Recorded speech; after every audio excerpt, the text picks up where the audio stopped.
mentioned disco, and there are numerous disco songs on the vault, which fascinates me. What was your fascination with disco back in the day? I wanted to see if I could do it. A few of them were written at the same time that Paul wrote I Was Made for Loving You with a guy named Desmond Child, before Desmond Child became anything. And, it was popular at the time. At least it had melodies. Some of them had some good melodies. Shame, shame, shame. That was a good one. A few others. Did you present those disco songs to the band? Some of them I didn't because they just didn't sound like Kiss songs. But which one did you present them? Was it turned down? Love Came to Me, which is on the thing. But it would, unless the whole record had something to do with that as a personality, it wouldn't work. Because you go, what is that? But like when the Stones did their Satanic Majesties, it was a little different than all the other Stones albums, but the songs felt like they were connected on the record. It was a little trippy. I began as a Kiss fan in 1985, I think, and I remember reading an article about Crazy Nights. Yeah. Why are you laughing? You're young. Go ahead. I remember reading, I think it was Metal Hammer or something. They did a big feature about the upcoming Crazy Nights album, and they listed all the songs, and you were interviewed about all the songs, and there was a song called Are You Always This Hot that was supposed to be on the album, and now it's in the vault. But it must have, been a plan to keep it for a very long time on the Crazy Nights album. At what point did it fall out, and why? We tried, you have a list of songs and you tried to do it, and if it's not convincing, you don't do it. Because different hands, when we did the demo, it was with Bruce Kulick. I did it a few times with a drum machine, and it was a 4-track, a little home studio like this. And I still like that feeling. I still like mono albums. I still like Phil Spector records. The chiffons, he's so fine. Or hearing that first, just unbelievable, that beginning Kinks record. But was it recorded for Crazy Nights properly? Yeah, we tried. We started to rehearse it and didn't get a good vibe, so it was put aside. And Take It Like a Man, I laughed when I heard that yesterday. When you are singing as Bill Chris, I'm in the Mafia and Ace Frehley, and I like to take a drink every once in a while. Tell me about that song. Well, it was designed, first I wrote it as another song called Take It Like a Man. Then I did it again. I think it's on the box set, more than one version. And that was going to be for around Psycho Circus, when Peter and Ace were coming back in the band. But Peter and Ace then left the band again. And there's a version of It's My Life where Ace sang a verse or another chorus, and even another song called Weapons of Mass Destruction, or Weapons, that Ace sang on, which is in the box set. And I wrote it to try to get everybody to sing a line, the way the Beatles used to. Yeah. Sing different verses. But I didn't write the lyrics yet of what. And Peter's always loved the Mafia and Godfather. I couldn't think of what to say. Yeah, that was funny. And the Ace line was, and I like to take a drink every once in a while. Yeah, and you have that nasal tone too. That's what he sounds like when he talks. Yeah. Master of Flash. I didn't write that. I saw a band who opened for us in the clubs called Street Punk. Before there was punk. In New York, a street punk meant a kid who, you know, graffiti, when graffiti was first starting.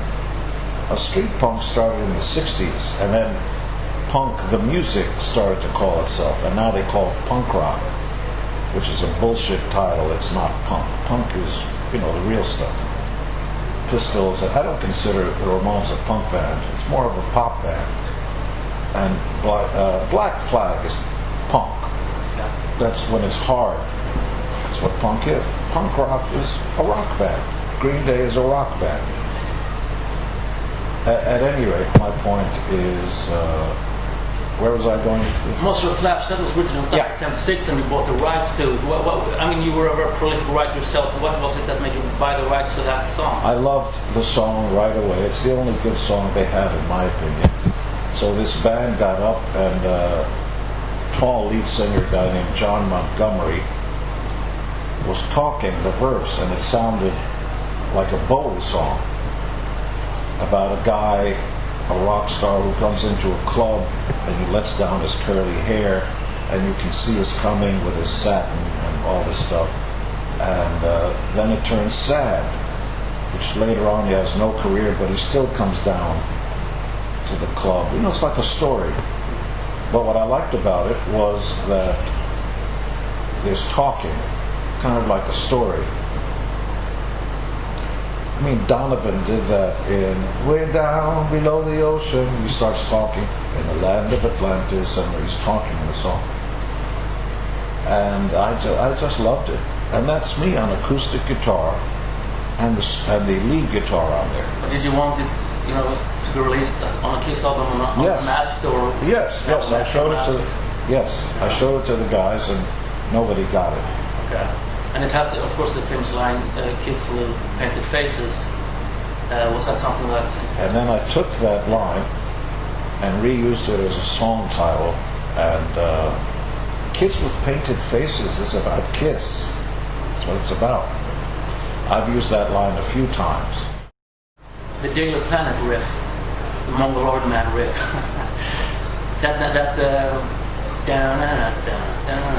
Well, it's a very strange riff. And the lyrics end up on spit, actually. Some of those, that's right. But if you play an instrument? I'm a bass player, yeah. Okay. So, you know that most people... So, Born Under a Bad Sign.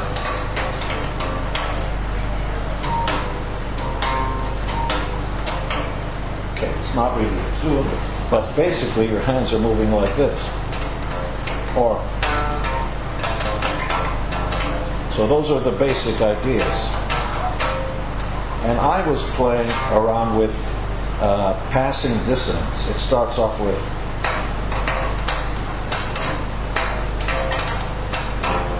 So it's a strange kind of riff. Yeah. It's not really rock, which is why on the original demo there's even a... It's a different kind of feel. So I was having dinner with Aerosmith back in a restaurant back in '77, and I was living with Cher at the time. So I got up, and Joe said, "Where you going? Where you going?" I said, "Well, I got to go in the studio and finish this thing. Then I got to go home because Cher wants to cook a dinner or whatever was going on." "What are you doing? What are you working on?" I said, "I got a tune called Mongoloid Man." He go, "Oh, that sounds cool. Can I tell him to play it?" "Sure." So we went out together. I had already done the track and the backgrounds. That's me on everything, I think, except the drums. But on some of the demos, I played drums too. And as soon as he heard, he goes, "That's cool. That's great. Can I play it?" "Sure." Would you have been able to put out a song called Mongoloid Man? No. When Cher heard that title, she said, "What? You can't do that. That's not nice." Yeah. But I thought of not mongoloid like a disease. I thought of it more like a,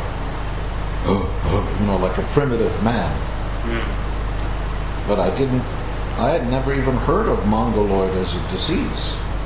You know, you're born and you have a certain look. Yeah. I thought of it as like a Neanderthal. One thing I'm curious about is the song "Burning Up with Fever," because Kiss did a demo of that in January of '75, which is a real kick-ass version. And then you presented that song for each and every album, but it got rejected. And then you did it on a solo album, so you must have felt very strongly for that song, but you have never returned to Burning Up With Fever. That's interesting. Well, we could do it tonight. This band is so good, we can just call up something and just do it. Burning Up With Fever, I brought in Donna Summer to come and sing the Burning Up With Fever, you know, that thing. And she wanted to record the song. She said that should be a disco song, and I want to record that. I think she did, but it wasn't released. I recorded a few versions of that song as the years went by, I think. I'm pretty sure. Yeah.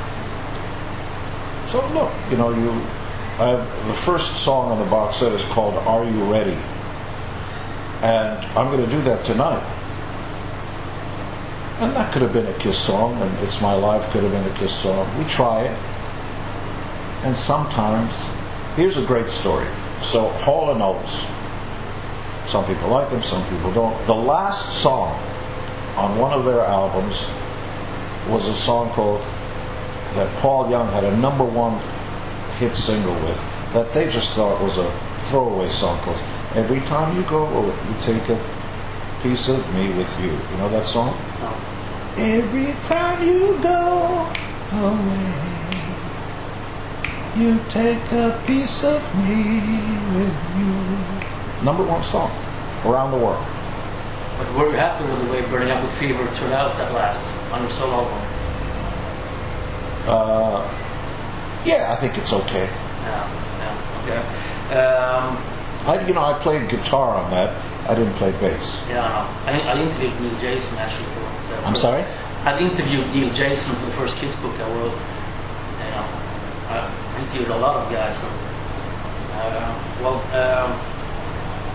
I even interviewed Steve Coronel, and of course this was prior to what happened.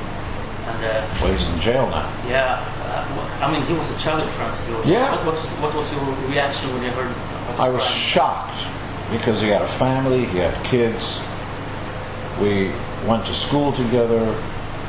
We used to hang out. We used to come into New York City and go see bands in clubs, Sly and the Family Stone and the Lovin' Spoonful. And it was the beginning of that music.